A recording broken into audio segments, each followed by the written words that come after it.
Hello everyone, welcome to MS educational TV. DElEd करने वाले जितने भी कैंडिडेट हैं एक बार इस वीडियो को ज़रूर देखें। इस वीडियो में हम childhood and development of children यानी कि बाल्य अवस्था तथा बालकों का विकास, इनसे रिलेटेड जो इंपॉर्टेंट क्वेश्चन है उनको डिस्कस करेंगे। यदि आपको और भी सब्जेक्ट की वीडियो देखनी है तो आप मेरे यूट्यूब चैनल के ऊपर जाके देख सकते हैं। तो इसमें फर्स्ट क्वेश्चन देखिए, यहाँ पे विकास का क्या अर्थ है। तो बालक में होने वाले कर्मिक परिवर्तनों के फलस्वरूप होने वाली प्रगति को ही जो है विकास कहते हैं। यह प्रगति शारीरिक, मानसिक, सामाजिक आदि सभी क्षेत्रों से संबंधित है। विकास एक निरंतर चलने वाली प्रक्रिया है जो सभी प्राणियों में गर्भधारण से लेकर मृत्यु तक चलती रहती है। विकास की यह प्रक्रिया कभी तीव्र तो कभी मंद गति से चलती रहती है। विकास के फलस्वरूप बालक में होने वाले कर्मिक परिवर्तन बालक को वातावरण के साथ समायोजन करना सिखाते हैं। नेक्स्ट क्वेश्चन है क्वेश्चन नंबर सेकंड, विकास की कोई एक परिभाषा लिखिए। तो इसका आंसर है हरलॉक के अनुसार विकास का अर्थ गुणात्मक परिवर्तनों से है। विकास की परिभाषा कर्मिक संबद्धता पूर्वक परिवर्तनों की प्रगतिपूर्ण श्रृंखला के रूप में दी जा सकती है। प्रगतिपूर्ण का अर्थ है कि परिवर्तन दिशात्मक होते हैं तथा यह पृष्ठोन्मुख की अपेक्षा अग्रोन्मुख होते हैं, यानी कि जो है बैकवर्ड की अपेक्षा जो है फॉरवर्ड होते हैं। हैरलॉक का मानना है कि विकास के परिणाम स्वरूप व्यक्ति में नवीन विशेषताओं एवं नवीन योग्यताओं का जो है उदय होता है। नेक्स्ट क्वेश्चन है सतत विकास का क्या अर्थ है। तो इसका आंसर देखिए नीचे है। सतत विकास से अभिप्राय विकास की ऐसी प्रक्रिया से है जिसमें बच्चा पुराने ज्ञान और पुराने कौशलों में नवीन ज्ञान और नवीन कौशलों के जुड़ने से धीरे धीरे विकसित होता है। सतत विकास में कर्मिक अथवा धीरे धीरे तथा संचित परिवर्तन जीवन भर होते रहते हैं, जिसमें विकास की प्रारंभिक अवस्थाएं उन कौशलों और योग्यताओं को आधार प्रदान करती है जिनकी आवश्यकता यानी कि जरूरत आगामी अवस्थाओं में होती है। सतत विकास में प्राय यह देखा जाता है कि संसार के सभी प्राणी किसी एक चरण से दूसरे चरण में बढ़ते हैं। नेक्स्ट क्वेश्चन है साक्षात्कार क्या है, जिसको हम इंटरव्यू बोलते हैं। ठीक है, तो इसका आंसर है साक्षात्कार का अर्थ साक्षात्कार बातचीत या सामान्य वार्तालाप करने का ही एक रूप है, किंतु इसमें एक अंतर यह होता है कि बातचीत या वार्तालाप किसी जो है उद्देश्य से भी की जा सकती है, परंतु जब वार्तालाप के पीछे कोई यानी कि बिना उद्देश्य के भी जो है की जा सकती है, लेकिन जब वार्तालाप के पीछे कोई सुनिश्चित उद्देश्य छिपा हो तो वह साक्षात्कार का रूप धारण कर लेती है। यद्यपि प्रदत्त एकत्रीकरण हेतु निरीक्षण तथा प्रश्नावली विधियों का अधिकतर प्रयोग होता है, परंतु अनेक अवसरों पर निरीक्षण के साथ साथ साक्षात्कार द्वारा भी जो है प्रदत्त एकत्रित किए जाते हैं। बाल विकास में साक्षात्कार विधि का उपयोग तभी संभव है जब बच्चे समस्याओं को पूर्ण रूप से समझने व व्यक्त करने में सक्षम हों। नेक्स्ट क्वेश्चन है बच्चों के बारे में प्रावर्तक पत्रिका किसे कहते हैं। तो इसका आंसर है बच्चों से संबंधित प्रावर्तक पत्रिका से अभिप्राय ऐसी नोटबुक अथवा कागज के टुकड़े से होता है जिसका प्रयोग बालक स्वयं के विचारों को लिखने के लिए करता है। नेक्स्ट है इस प्रकार के पत्रिका लेखन से बालकों में अधिक संज्ञानात्मक कौशलों के विकास को प्रोत्साहित किया जा सकता है। इस पत्रिका द्वारा बालक स्वयं का मूल्यांकन करने में सक्षम होता है तथा स्वयं के विचारों का मूल्यांकन करने की प्रक्रिया उन छात्रों हेतु विशेष रूप से सहायक होती है जो नए नए संप्रत्यों को अभी सीख ही रहे होते हैं। नेक्स्ट क्वेश्चन है आकस्मिक निरीक्षण से आप क्या समझते हैं। आंसर है आकस्मिक निरीक्षण अभिलेख से अभिप्राय विद्यार्थियों द्वारा लिखी डायरी, शिक्षकों द्वारा तैयार किए गए घटनावृत्त और संचित अभिलेख कार्डों से है। अतः आकस्मिक निरीक्षण अभिलेख किसी शिक्षक द्वारा निरीक्षण किया गया किसी विद्यार्थी के व्यवहार तथा व्यक्तित्व का वस्तुनिष्ठ वर्णन है। यह अभिलेख नियमित निरीक्षण का परिणाम है। इसे अनौपचारिक अवलोकन भी कहा जाता है। नेक्स्ट क्वेश्चन है यौवन भूमिकाओं का क्या अर्थ है। यौन भूमिकाओं से अभिप्राय सामाजिक और व्यवहारात्मक मानकों के ऐसे समूह से है जिन्हें किसी विशिष्ट संस्कृति के संदर्भ में विशिष्ट यौन के लिए सामाजिक रूप से प्रयुक्त माना जाता है और जो विभिन्न संस्कृतियों और विभिन्न समयों में भिन्नता दिखाते हों। नेक्स्ट है इस राय में भिन्नता है कि व्यवहार व्यक्तित्व में अवलोकित यौन अंतर सांस्कृतिक कारकों या सामाजिक कारकों की वजह से होते हैं अथवा जैविक और शारीरिक की वजह से। आमतौर पर यौन भूमिका का संबंध उन विशेषताओं के समूह से होता है जो नर या मादा में अंतर करें, जो जैविक यौन को या यौन पहचान को दर्शाएं। यौन पहचान यौन या उसका अभाव है। एक व्यक्ति जैसी स्वयं की पहचान करता है, यह आवश्यक नहीं है कि यह जैविक यौवन पर आधारित हो। नेक्स्ट क्वेश्चन है, रूढ़ि युक्तियाँ क्या होती हैं? आंसर है, रूढ़ि युक्त शब्द का प्रयोग वस्तुओं और घटनाओं के अत्यधिक सामान्यीकृत और अत्यधिक सरलीकृत संप्रत्यात्मक वर्गों के प्रत्यक्षीकरण के लिए किया जाता है। सामाजिक जीवन में रूढ़ियों अथवा रूढ़ि युक्तियों की भूमिका महत्वपूर्ण होती है। समाज मनोविज्ञान में इस शब्द का प्रयोग सर्वप्रथम लिपमैन ने किया था। उनके अनुसार रूढ़ियों से तात्पर्य तो मन पर बने विचारों व अभिवृत्तियों के चित्रों से होता है। रूढ़ि युक्तियाँ ऐसे विचार तथा प्रवृत्तियाँ हैं जो मस्तिष्क में चित्र जागृत कर देते हैं। ये विभिन्न प्रजातियों की विभिन्न भिन्नता को जन्मजात मानकर बनाई जाती हैं। नेक्स्ट क्वेश्चन है, लगाव का क्या अर्थ है? लगाव से अभिप्राय संवेगात्मक संबंध है। लगाव के सिद्धांत के प्रतिपादन का श्रेय है बाउल्बी को जाता है। बाउल्बी एक ब्रिटिश मनोवैज्ञानिक थे। उनके अनुसार लगाव मानवों के बीच सदा रहने वाली मनोवैज्ञानिक संबद्धता है। जन्म के पश्चात बच्चों के मानसिक विकास पर बड़ों का या बड़े बच्चों का अत्यधिक प्रभाव पड़ता है। परिवार के प्रौढ़ तथा बड़े सदस्य बच्चों के विकास में सहायक होते हैं। वे उनकी आवश्यकताओं को पूरा करने का हर संभव प्रयास करते हैं। वे बच्चे को सामाजिक अंतःक्रिया के अवसर भी जो हैं प्रदान करते हैं। फलतः बच्चों एवं बड़ों में संवेगात्मक संबंध विकसित हो जाता है। इसे ही लगाव कहा जाता है। नेक्स्ट क्वेश्चन है, व्यक्तित्व का क्या अर्थ है? हिंदी का व्यक्तित्व शब्द अंग्रेजी शब्द भाषा के पर्सनैलिटी शब्द का समानार्थक है। पर्सनैलिटी शब्द लैटिन भाषा के पर्सोना शब्द से बना है, जिसका अर्थ है मुखौटा या नकली चेहरा। प्राचीन काल में व्यक्तित्व शब्द से अभिप्राय व्यक्ति की बाहरी शारीरिक रचना, रंग, रूप, वेशभूषा आदि से था। परंतु वर्तमान में भी एक सामान्य या अशिक्षित व्यक्तित्व का ऐसा ही अर्थ लगाते हैं। लेकिन मनोविज्ञान में ऐसी साधारण विचारधाराओं का कोई स्थान नहीं होता। मनोविज्ञान के अनुसार व्यक्तित्व को समझना अथवा व्यक्तित्व का निर्धारण करने के लिए अनेक कारक या पक्ष अपनी अपनी भूमिका अदा करते हैं। नेक्स्ट क्वेश्चन है, और जो व्यक्तित्व का संबंध होता है जो मानसिकता से, यानी कि जो इंटरनली जो भी कनेक्शन है उनसे होता है। नेक्स्ट है, बाल्यावस्था से आपका क्या अभिप्राय है? शैशवावस्था के पश्चात बच्चा जिस अवस्था में प्रवेश करता है उसे बाल्यकाल कहते हैं। परंतु आज इस संसार में कोई भी व्यक्ति विद्वान मनोवैज्ञानिक या वैज्ञानिक नहीं हुआ है जो यह बता सके कि आज या इस सप्ताह या फिर इस महीने से यह बच्चा शैशवकाल से बाल्यकाल में प्रवेश करेगा। फिर भी सुविधा के लिए मनोवैज्ञानिकों तथा वैज्ञानिकों ने 5 वर्ष से लेकर 12 वर्ष के मध्य की आयु को बाल्यकाल माना है। परंतु प्रश्न वही है कि क्या 5वें वर्ष में प्रवेश करते ही बच्चा एकदम से शैशव से निकलकर बाल्यकाल में प्रवेश कर जाता है, या फिर 18 वर्ष के पूर्ण होने पर अगले ही दिन वह किशोर हो जाएगा? यह बहुत मुश्किल है। इसलिए बाल्यकाल को प्रकट करने वाली विशेषताओं जैसे शारीरिक, संवेगात्मक, सामाजिक, बौद्धिक तथा मानसिक विकास को ध्यान में रखते हुए यह निश्चित करते हैं कि शैशव अब बाल्यकाल में बदल चुका है। यह अवस्था बड़ी नाजुक होती है। इसे मिथ्या परिपक्वता की अवस्था के रूप में माना जाता है। इस अवस्था में बच्चा अपने वातावरण को समझते हुए उससे सामंजस्य स्थापित करने का प्रयास करता है। वह मानसिक रूप से भी थोड़ा स्थिर यानी कि गंभीर होने लगता है। वह अपनी पहचान को निश्चित करने के लिए सामाजिक ताने बाने को समझने का प्रयास करता है। इस अवस्था को गैंग एज के नाम से भी जाना जाता है। नेक्स्ट क्वेश्चन है, बाल्य अवस्था में बालकों में किन किन पक्षों का विकास होता है? तो देखिए, निम्नलिखित पक्षों का विकास होता है। इसमें पहला है, स्कूल की परिस्थितियों में बच्चे ईर्ष्या का दृष्टिकोण रखते हैं। वे अपनी कक्षा के अन्य विद्यार्थियों से उनकी सफलता पर ईर्ष्या करते हैं। नेक्स्ट है, घर पर भी वे उन छोटे या बड़े भाई बहनों से ईर्ष्या करते हैं जिनकी तरफ उनके माता पिता का जो अधिक ध्यान होता है। नेक्स्ट है, थर्ड जो पॉइंट है, प्राथमिक कक्षाओं में बच्चे गर्व अनुभव करते हैं जब वे कोई चुटकुला सुना देते हैं और समूह में उसे सबसे अच्छा जोकर मान लिया जाता है। नेक्स्ट है, उत्तर बाल्यावस्था में बच्चे संकेतों और चिन्हों को समझने लगते हैं। फिफ्थ पॉइंट है, घरेलू समस्याएं, बुरा स्वास्थ्य, वास्तविक या काल्पनिक कुंठाएं आदि भी बालक को प्रभावित करते हैं। नेक्स्ट क्वेश्चन है, वैश्वीकरण से आप क्या समझते हैं?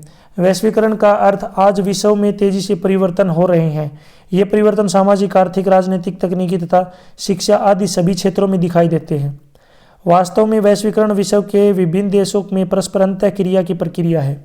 यह अंतःक्रिया विचारों, सामाजिक मूल्यों, शिक्षा, अर्थव्यवस्था, राजनीति तथा तकनीकी आदि सभी क्षेत्रों में हो रही है। इसका कारण है कि सूचना व तकनीकी के क्षेत्र में विकास। वैश्वीकरण की देखिए यहाँ पे अलग अलग परिभाषाएं दी गई हैं। नाइट के अनुसार वैश्वीकरण तकनीकी, वित्त, व्यापार, ज्ञान, मूल्यों तथा विचारों की सीमा पार कर बढ़ते प्रवाह के साथ संबंध रखता है। नेक्स्ट है लेचनर के अनुसार वैश्वीकरण का अर्थ है वैश्विक संबंधों का विस्तार, सामाजिक जीवन का विस्तार स्तर पर संगठन और विश्व चेतना का विकास। नेक्स्ट है वैश्वीकरण के क्या लाभ हैं। तो इसमें पहला लाभ है विश्व परिवार की भावना का विकास। नेक्स्ट है प्रतियोगिता की भावना का विकास। नेक्स्ट है वैश्विक जनसंचार। नेक्स्ट अंतर्राष्ट्रीय पर्यटन को बढ़ावा। नेक्स्ट शैक्षिक आदान प्रदान। नेक्स्ट सांस्कृतिक सहिष्णुता का विकास। नेक्स्ट प्रजातांत्रिक मूल्यों का विकास। नेक्स्ट अंतर्राष्ट्रीय समस्याओं का समाधान। नेक्स्ट धर्मनिरपेक्ष मूल्यों का विकास। नेक्स्ट रोजगार के अवसर। नेक्स्ट जनशक्ति की गतिशीलता का बढ़ावा। नेक्स्ट तकनीकी विकास। नेक्स्ट मुक्त व्यापार को बढ़ावा। नेक्स्ट आर्थिक विकास में सहायक। नेक्स्ट सांस्कृतिक विरासत का आदान प्रदान। नेक्स्ट क्वेश्चन है क्वेश्चन नंबर 15। वैश्वीकरण की हानियों का वर्णन कीजिए कि क्या क्या हानियां हैं। तो इसमें पहली हानि है प्रतिभा पलायन। नेक्स्ट संस्कृति पर प्रहार। नेक्स्ट महंगी शिक्षा। नेक्स्ट अध्यापक तथा विद्यार्थियों में दूरी। नेक्स्ट मूल्यों में गिरावट। नेक्स्ट विकसित एवं विकासशील देशों की आय में अंतर। नेक्स्ट धन का असमान वितरण। नेक्स्ट धीमी समाजीकरण की प्रक्रिया। नेक्स्ट हिंदी भाषा की उपेक्षा। नेक्स्ट सांस्कृतिक मूल्यों में ह्रास। नेक्स्ट नैतिक मूल्यों का पतन। गरीब राष्ट्रों का शोषण। विकासशील राष्ट्रों को व्यापारिक क्षेत्र समझना। नेक्स्ट क्वेश्चन है सामान्य बालक से आप क्या अभिप्राय है। सामान्य शब्द की व्याख्या विभिन्न प्रकार से की जा सकती है, जैसे किसी नाप, प्रतिमान या प्रतिरूप के अनुसार किसी वस्तु या मनुष्य के व्यवहार का होना सामान्य कहलाएगा। उदाहरण के लिए एक व्यक्ति किसी समाज के नियमों के अनुसार कार्य करता है तो उसे सामाजिक रूप से सामान्य कहा जाता है। इसी प्रकार यदि कोई व्यक्ति अपनी संस्कृति के अनुसार कार्य करता है तो वह सांस्कृतिक रूप से सामान्य कहलाएगा। व्यक्ति के व्यवहार के अनुरूप ही उसे सामान्य या असामान्य की संज्ञा दी जाती है। किसी भी बालक की यह पहचान करने के लिए वह सामान्य है या नहीं है, कुछ विशेषताओं पर विचार करना अति आवश्यक है। इन्हीं विशेषताओं के आधार पर हम सामान्य बालक की पहचान कर सकते हैं। अतः सामान्य बालक की यदि हमने पहचान करनी है तो निम्नलिखित विशेषताओं को जानना अति आवश्यक है। तो बहुत सारी जो आवश्यकता इनको जानना जरूरी है। नेक्स्ट है अशक्तता, जिसको हम डिसेबिलिटी बोलते हैं। क्या अभिप्राय है। अशक्तता का अर्थ है बालक के जीवन में किसी विशेष पहलू के लक्षणों के कारण उसे सामान्य से असामान्य की ओर ले जाना। असमानता सकारात्मक भी हो सकती है और नकारात्मक भी। ऐसे लक्षणों वाले बालकों को विशिष्ट बालक की संज्ञा दी जाती है। विशिष्ट बालकों के संदर्भ में विभिन्न विद्वानों ने अपनी अपनी परिभाषाएं दी हैं। नेक्स्ट है विशिष्ट बालक को से आप क्या समझते हैं। विशिष्ट बच्चों से प्रत्येक विद्यालय में जहाँ सामान्य बालक होते हैं वहाँ बहुत से शिक्षार्थी ऐसे भी होते हैं जो किसी न किसी रूप में अन्य शिक्षार्थियों से विशिष्ट होते हैं। यह विशिष्टता शारीरिक अथवा मानसिक किसी भी प्रकार की हो सकती है। उदाहरण के लिए कुछ विद्यार्थी विशिष्ट रूप से लंबे या छोटे, दुर्बल या बलवान हो सकते हैं। यह विशिष्टता सामान्य से आगे की ओर भी मिल सकती है और पिछड़े हुए भी। ये दोनों प्रकार के बालक विशिष्ट होते हैं। जो बालक शारीरिक, बौद्धिक, मानसिक और सामाजिक रूप से सामान्य बालकों से या तो आगे होते हैं या पीछे, ऐसे बालकों को विशिष्ट बालक कहा जाता है। अतः देखा जाता है कि विशिष्ट बालक अपनी आयु के सामान्य बालकों को कुछ अपनी खास विशेषताओं या खास कमियों के कारण कर्म से या तो अधिक प्रतिभाशाली होते हैं या मंदबुद्धि वाले करो एवं करो ने विशिष्ट शब्द को स्पष्ट करते हुए कहा है कि विशिष्ट शब्द ऐसे गुण के लिए प्रयुक्त किया जाता है जिससे वह विशिष्ट व्यक्ति सामान्य व्यक्ति से भिन्न होता है। उसमें यह विशिष्टता इतनी महत्वपूर्ण होती है कि उसके लिए वह अपने साथियों से विशेष यानी कि ध्यान की मांग करता है और उससे उसकी व्यवहार, अनुक्रियाएं और क्रियाएं प्रभावित होती हैं। J.T. हंट के अनुसार विशिष्ट बालक वे हैं जो शारीरिक, संवेगात्मक या सामाजिक विशेषताओं में सामान्य बालकों से इतने पृथक हैं कि उनकी क्षमताओं से अधिकतम विकास के लिए विशिष्ट शिक्षा सेवाओं की आवश्यकता होती है। नेक्स्ट है प्रतिभाशाली बालकों से आप क्या समझते हैं। आंसर है प्रतिभाशाली, जिनको हम बोलते हैं गिफ्टेड चिल्ड्रन, वे बच्चे होते हैं जो मानसिक रूप से अपनी आयु स्तर के बच्चों से किसी भी योग्यता में आगे होते हैं। इनकी बुद्धि लब्धि सामान्य से अधिक होती है। इन बच्चों में शैक्षिक योग्यता और उपलब्धि का स्तर भी ऊंचा पाया जाता है। ऐसे बच्चे प्रत्येक कार्य सामान्य बच्चों से जल्दी और अधिक कुशलतापूर्वक कर सकते हैं। इनका ध्यान विस्तार अधिक होता है। ये सामान्य बच्चों की सामान्य बुद्धि का अधिक प्रयोग करते हैं। इनकी रुचियां अधिक और विस्तृत होती हैं। इनकी स्मरण और निर्णय शक्ति भी काफ़ी तेज होती है। ये बच्चे कठिन मानसिक कार्य को आसानी से पूरा करने में सफल होते हैं। इन बच्चों में मौलिक गुण प्रवृत्ति विद्यमान होती है। इनकी पहचान बुद्धि परीक्षण, अभिरुचि परीक्षण, उपलब्धि परीक्षण के द्वारा की जाती है। इनकी पहचान में माता पिता की रिपोर्ट तथा अध्यापक के मत भी काफ़ी महत्व रखते हैं। ऐसे बच्चों को सीखने की गति बहुत तेज होती है। वे सीखी हुई बातों को लंबे समय तक याद रखकर उन स्थितियों में उनका प्रयोग कर सकते हैं। ऐसे बच्चों की पहचान स्कूल के आकस्मिक और संचयी लेखों के द्वारा की जा सकती है। नेक्स्ट क्वेश्चन है, अपराधी बच्चों की पहचान कैसे की जा सकती है? तो इसका आंसर है वे बच्चे होते हैं जिनमें बचपन से ही अपराध करने और गैरकानूनी काम करने की प्रवृत्ति पाई जाती है, जैसे चोरी करना, घर से भाग जाना, नशा करना, जुआ खेलना आदि। निम्नलिखित विशेषताओं के आधार पर इनकी पहचान की जा सकती है। ऐसे बच्चे समाज के नियमों और आदर्शों की अवहेलना करते हैं। ऐसे बच्चों के व्यवहार पर अधिकतर वातावरण का प्रभाव होता है। ये बच्चे वैसे तो सामान्य होते हैं, परंतु अपने आप को कई बार वातावरण से समायोजित नहीं कर पाते और असामान्य से लगने लगते हैं। इन बच्चों में अपराध करने की प्रवृत्ति वंशागत भी पाई जाती है। नेक्स्ट क्वेश्चन है, पिछड़े बालकों से आप क्या समझते हैं? तो इसका आंसर है, बालकों के माता पिता तथा शिक्षक प्राय यह अनुभव करते हैं कि कुछ बालक अपने आयु स्तर के अनुरूप प्रगति नहीं कर पाते और सामान्य कक्षाओं में अरुचि का प्रदर्शन करते हैं। शिक्षा या किसी विशेष विषय के प्रति वे उदासीन रहते हैं तथा निम्न उपलब्धि वाले वे सभी बालक अपनी आयु स्तर के समान क्षमता वाले अन्य बालकों से शैक्षिक रूप से पिछड़ जाते हैं। इस प्रकार के बालकों को पिछड़े बालक या धीरे धीरे सीखने वाले अथवा मंद बुद्धि वाले बालक कहते हैं। किसी बालक को पिछड़े बालक की श्रेणी में रखने का आधार वातावरण संबंधी तुलनात्मक पिछड़ापन होता है। नेक्स्ट है, मंद बुद्धि बालकों से आप क्या समझते हैं? कुछ बालक मानसिक रूप से उप सामान्य होते हैं। ऐसे उप सामान्य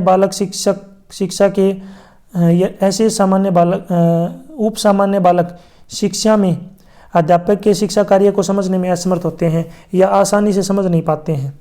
ऐसे बालकों को मंदबुद्धि बच्चों की श्रेणी में रखा जाता है। यह एक वैज्ञानिक तथ्य है कि ऐसे बालकों की ओर विशेष ध्यान देने की आवश्यकता होती है। बालकों को उनके बुद्धि लब्धि यानी कि इंटेलिजेंस कोएफिशिएंट के आधार पर ही वर्गीकृत किया जाता है। टर्सन के अनुसार 70 से कम, यहाँ पे देखिए 100 आएगा, 70 से कम बुद्धि लब्धि वाले बालकों को मंद बुद्धि लब्धि कहा जाता है।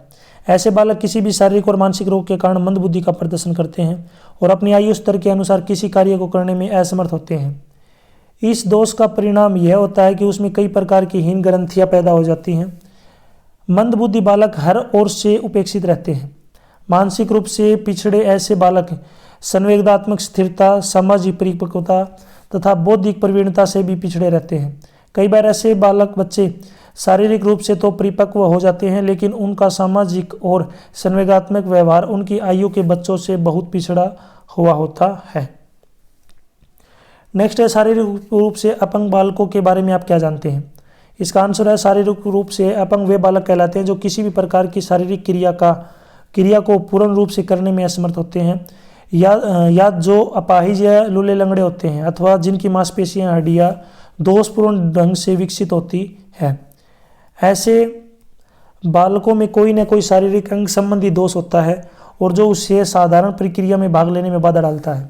यह दोष अधिक और कम दोनों प्रकार का हो सकता है। इसके अतिरिक्त ऐसे बालकों के बुद्धि स्तर में किसी प्रकार की कोई कमी नहीं होती। ये सामान्य बालकों की भांति कम बुद्धि के भी होते हैं और अधिक बुद्धि के भी, परंतु इन बालकों के शरीर के अंगों के दोष के कारण जीवन की विभिन्न परिस्थितियों के साथ समायोजन स्थापित करने में कठिनाई उठानी पड़ती है। इन बालकों को सामान्य बालकों के साथ शिक्षा दी जा सकती है, परंतु कक्षा में ऐसे बालकों को अन्य बालकों के मजाक व उपेक्षा का शिकार होना पड़ता है, जिसके कारण उनमें हीनता की भावना, चिंता, हताश जैसे मानसिक लक्षण उत्पन्न हो जाते हैं। नेक्स्ट है, सामाजिकीकरण की प्रकृति या अवधारणा क्या है? इसका आंसर है, सामाजिकरण शब्द का प्रयोग सामाजिक अधिगम के अनुभवों के क्रम के संदर्भ में किया जाता है। जिसका परिणाम व्यक्ति के समाज के एकीकरण के रूप में सामने आता है। सामाजिकरण शब्द का प्रयोग सामाजिक अधिगम की लंबी और जटिल प्रक्रिया का वर्णन करने हेतु किया जाता है, जिसके द्वारा एक शिशु का एक वयस्क के रूप में विकास होता है और वह समाज में समायोजित होकर उसका अंग बन जाता है। सामाजिकरण प्रक्रिया एकरूपता को प्रोत्साहित करती है अथवा परंपरा से परिवर्तन या नवीन खोजों को निरुत्साहित करती है। सामाजिकरण एक निरंतर चलने वाली प्रक्रिया है। नेक्स्ट क्वेश्चन है, परवरिश से आप क्या समझते हैं? तो परवरिश शब्द को विभिन्न संदर्भों में प्रयोग किया जाता है। मानव के संदर्भ में परवरिश बालक के जैविक माता पिता के द्वारा की जाती है। इस परवरिश में सरकार अथवा समाज भी अहम योगदान देते हैं। परवरिश किसी बालक को जन्म से प्रौढ़ावस्था तक खड़ा करने और उसे शिक्षित करने की एक प्रक्रिया है।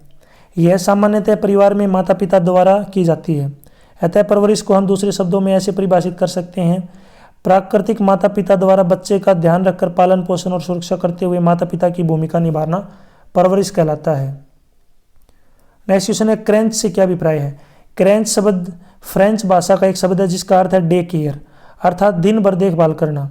कामकाजी माताओं को काम से जाने से पहले अपने छोटे बच्चों की ऐसी संस्था में छोड़कर जाना पड़ता है जहां पर उनकी उचित देखभाल हो सकती है। ऐसी संस्था को ही क्रेंच के नाम से जाना जाता है। क्रेंच में 3 माह से लेकर 10 वर्ष तक के बच्चे अथवा 3 माह से लेकर 12 वर्ष के लड़कियों को दाखिला दिया जाता है। क्रेंच में बच्चों को बिस्तर, मुफ्त चिकित्सा सहायता एवं खिलौने आदि प्रदान किए जाते हैं। नेक्स्ट है, क्रेंच के लाभ और हानियों का वर्णन कीजिए। सबसे पहले बात कर लेते हैं इनके लाभ। पहला है, क्रेंच में आयु अनुसार खिलौने व अन्य सामान उपलब्ध हो जाते हैं। दूसरा है, क्रेंच में बच्चा विश्राम कर सकता है तथा वहां पर उद्दीपन प्रदान करने वाले वातावरण मिल जाता है। नेक्स्ट है, क्रेंच पर नजर रखना माता पिता के लिए आसान होता है। फोर्थ पॉइंट है, बच्चे को क्रैच में डालने के बाद माता पिता की चिंता समाप्त हो जाती है। फिफ्थ है, बच्चा क्रैच में अपनी आयु वाले बच्चों के साथ अंतरक्रिया करता है और आत्मविश्वास बनता है। इसमें अब बात कर लेते हैं क्रैच की हानियाँ कौन कौन सी। पहली है, अधिकतर क्रैच रजिस्टर नहीं होते हैं और न ही वे निर्धारित मापदंडों का अनुसरण करते हैं। दूसरा है, क्रैच विशेष समय के बाद बंद हो जाते हैं अतः शिफ्टों में कार्य करने वालों के लिए उपयोगी नहीं है। तीसरा है, बीमार बच्चों से संपर्क हो सकता है जिस कारण आपका बच्चा भी बीमार हो सकता है। नेक्स्ट है, जिस प्रकार की देखभाल आपके बच्चे को चाहिए कई प्रकार कोई क्रैच ऐसी सुविधा प्रदान करने में असफल रहता है। फिफ्थ पॉइंट है, कई बार आपके बच्चे के बीमार होने पर आपको छुट्टी लेनी पड़ सकती है या समानांतर व्यवस्था करनी पड़ेगी। नेक्स्ट क्वेश्चन है, प्रतिस्पर्धा से आप क्या समझते हैं, क्या अभिप्राय है? प्रतिस्पर्धा एक ऐसी प्रक्रिया होती है जिससे बालक के समस्त सामाजिक विकास को प्रगति प्राप्त होती है। इस प्रक्रिया का आधार आत्म अभिव्यक्ति होता है। प्रायः प्रत्येक व्यक्ति खुद को अपने तरीके से अभिव्यक्त करना चाहता है। उसकी अपनी भावनाएं, अपने विचार, अपना चिंतन होता है जिसे वह दूसरों के सामने अभिव्यक्त करने की इच्छा करता है। इसी अभिव्यक्ति की तुलनात्मक जांच को प्रतिस्पर्धा शब्द द्वारा प्रस्तुत किया जाता है। बच्चों में प्रतिस्पर्धा की भावना का विकास जन्म से 3 वर्ष के बाद होता है और वह प्रतिस्पर्धा की भावना बालक के आत्मसम्मान और आत्म पहचान के विकसित होने के बाद उत्पन्न होनी शुरू होती है। प्रतिस्पर्धा का प्रभाव सकारात्मक व नकारात्मक दोनों हो सकता है। नेक्स्ट है, सहयोग से आपका क्या अभिप्राय है? सहयोग से क्या अभिप्राय है? समाज पक्षी व्यवहार में दुर्बल स्वरूप का सहयोग कहा जाता है। दुर्बल स्वरूप को सहयोग कहा जाता है। इस दुर्बल स्वरूप अथवा सहयोग में स्वलाभ के तत्व विद्यमान होते हैं। समाज में अनेक संबंधों के निर्धारण हेतु कोई न कोई आधार चाहिए। सहयोग उस आधार की भूमिका निभाता है। सहयोग के प्रक्रम में जो प्रतिभागी होते हैं वे सभी लाभ उठाते हैं तथा वांछित लक्ष्यों को अर्जित करने का प्रयास करते हैं। सहयोग एक सामाजिक प्रक्रिया है। इसमें 2 या अधिक व्यक्ति या समूह संगठित होते हैं तथा संगठित होकर सामान्य लक्ष्यों की प्राप्ति हेतु प्रयत्न करते हैं। नेक्स्ट क्वेश्चन है, द्वंद्व से आप क्या समझते हैं? तो देखिए, द्वंद्व अथवा तनाव को सामान्यतः समान समझा जाता है, लेकिन इन दोनों में पर्याप्त अंतर है। तनाव पहले उत्पन्न होता है तथा उसके परिणाम स्वरूप द्वंद्व उत्पन्न होता है। तनाव एक चिंता की अवस्था है जबकि द्वंद्व एक प्रकार की आक्रामकता की स्थिति है। यह स्थिति शाब्दिक और शारीरिक दोनों स्वरूपों में संभव है। जब व्यक्ति के 2 समूह हैं खुलकर एक दूसरे को गाली देते हैं तो शारीरिक रूप से दिखाई देते हैं, तब उसे द्वंद्व कहते हैं। द्वंद्व से कुंठा उत्पन्न होती है। नेक्स्ट क्वेश्चन है, आक्रामकता से क्या समझते हैं? आक्रामकता शब्द एक प्रकार की समस्या का प्रतिनिधित्व करता है। यह शब्द सार्वभौमिक शब्द है जिसका अर्थ जानना अति आवश्यक है। आर्नोल्ड बास के अनुसार आक्रामकता एक ऐसा व्यवहार है जो दूसरों को हानि या कष्ट पहुंचाता है।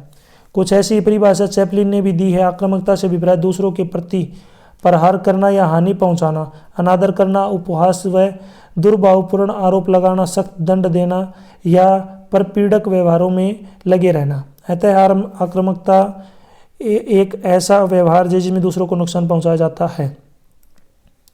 नेक्स्ट, आखेदन या दबंगता क्या है? आखेदन या दबंगता एक ऐसी प्रक्रिया है जिसके द्वारा तंग करने का व्यवहार प्रदर्शित किया जाता है, लेकिन इस प्रक्रिया के मूल में आक्रामकता की भावना शामिल होती है। दबंगता की इस प्रक्रिया के तहत बड़े या शक्तिशाली बच्चे छोटे या कमजोर बच्चों का शारीरिक उत्पीड़न करने का प्रयास करते हैं। इस प्रकार का व्यवहार लड़कियों में कम पाया जाता है तथा लड़कों में अधिक। इस प्रकार का व्यवहार संतुलित समायोजन वाले बालकों में कम पाया जाता है तथा असंतुलित समायोजन वाले बालकों में अधिक पाया जाता है। यहाँ तक वीडियो अपनी कंप्लीट हो चुकी है। वीडियो अच्छी लगी तो उसको लाइक करें, अपने दोस्तों के साथ जरूर शेयर करें। यदि आपको और भी वीडियो चाहिए तो यदि आप मुझे कमेंट में बताएंगे, अगर ज़्यादा कमेंट आएंगे तो मैं और भी सब्जेक्ट और भी जो ईयर्स हैं उनके लिए वीडियो प्रोवाइड करवाऊंगा। वो डिपेंड करेगा कितने ज़्यादा कमेंट आते हैं, कितनी ज़्यादा डिमांड होती है और इस वीडियो पे कितने व्यू आते हैं, ठीक है। उसके अकॉर्डिंग मैं आपके लिए जो वीडियो प्रोवाइड करवाऊंगा। तो ज़्यादा से ज़्यादा वीडियो को शेयर करें, ज़्यादा से ज़्यादा लाइक करें और कमेंट करें। यदि क्वेश्चन पेपर डाउनलोड करने हैं तो वीडियो के डिस्क्रिप्शन में वेबसाइट का लिंक मिल जाएगा, वहाँ से आप डाउनलोड कर सकते हैं। यदि आपको एग्जाम नोट्स डाउनलोड करने हैं या फिर आपको लेसन प्लान डाउनलोड करने हैं उन PDF फॉर्म में, तो उसका लिंक भी आपको इसी वीडियो के डिस्क्रिप्शन में मिल जाएगा। वहाँ से आप मुझे डायरेक्ट वहाँ से आप जो उनको डायरेक्ट डाउनलोड कर सकते हैं। Thanks for watching.